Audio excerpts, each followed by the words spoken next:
If you were to simplify things, every day we wake up, we consume and digest food, we consume and digest information, and we go back to sleep. The thing is, more people are conscious of what they're feeding their body than they are what they're feeding their mind. You could classify the types of consumption under two categories.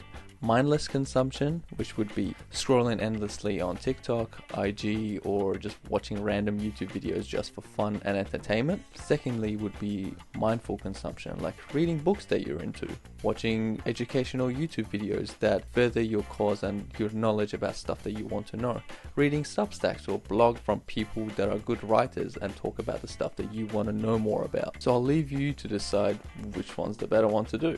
I'm going to walk you through my framework of mindful consumption every day. Number one would be reading. The thing that got me into reading consistently was that I had to commute to work every day, and that took 50 minutes each way. And I found myself going on my phone, but every time I would get off the tram, having been on my phone, I just felt so much worse and my energy was lower and I didn't really want to do anything.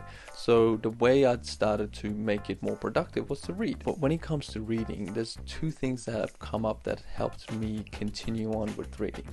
Number one is, don't force yourself to read books that you're not into. That will just make you hate reading because you're not engaged and you just don't want to continue reading, and then you put it aside and you don't move on to the next one because you have too much pride and get married to the idea of finishing this book because I've started it and I need to finish it. But the thing is, having listened to people like Naval and Mark Manson, they are not married to this idea. If a book is not engaging them, they just put it aside and move on to the next. The thing about this is that when you get stuck on a book and prevent yourself from moving on, it stalls you and makes you not like reading, and you end up just putting it aside and you just fall off the wagon of reading as a whole. If you don't commute to work, one thing that you can do that everybody does every day is to swap taking your phone with a book when you're going to drop the kids off at the pool. Unless you're a saint, you probably, like everybody else, end up sitting on the shitter for 10 to 15 minutes longer than needed while scrolling on Instagram or watching stories and stuff like that.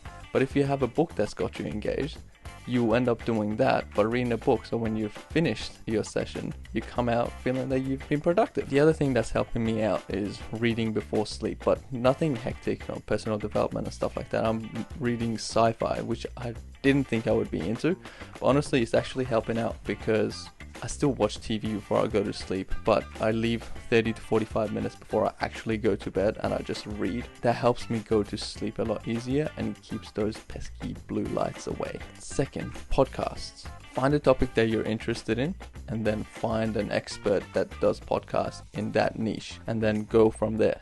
If you don't know what you're interested in, you could always start with the general podcasts that don't have a common theme, like JRE or Modern Wisdom, and then through that you'll be exposed to guests, and then you can figure out what you're into and then follow on from there. Thirdly, find YouTube channels that you resonate with. This one probably needs the least amount of explanation because most people have a lot of experience with watching YouTube and we all know what we gravitate towards. However, a few self-imposed rules have helped me a lot. One of them is to keep my subscription list under 20 because we usually just end up subscribing to a bunch of stuff that we don't actually end up watching, and it just fills out our feed. Secondly, install YouTube feed blocker. That way your For You page is fully blocked off. If you're watching a video, the recommended page is fully blocked off. And then if you're on your laptop and watching YouTube, you just have your subscription list, which now has less than 20 people putting stuff up. Then you don't just end up mindlessly just watching random stuff. Thirdly, I've come up with this rule that I only allow myself to watch one video at a time. So I have to space out watching a video with doing an activity and then I can watch another video. This has helped me from snowballing and going down the YouTube binge watching, which I was notorious for doing 2, 3, 4 hours a day. So yeah, that's it. Catch you in the next one.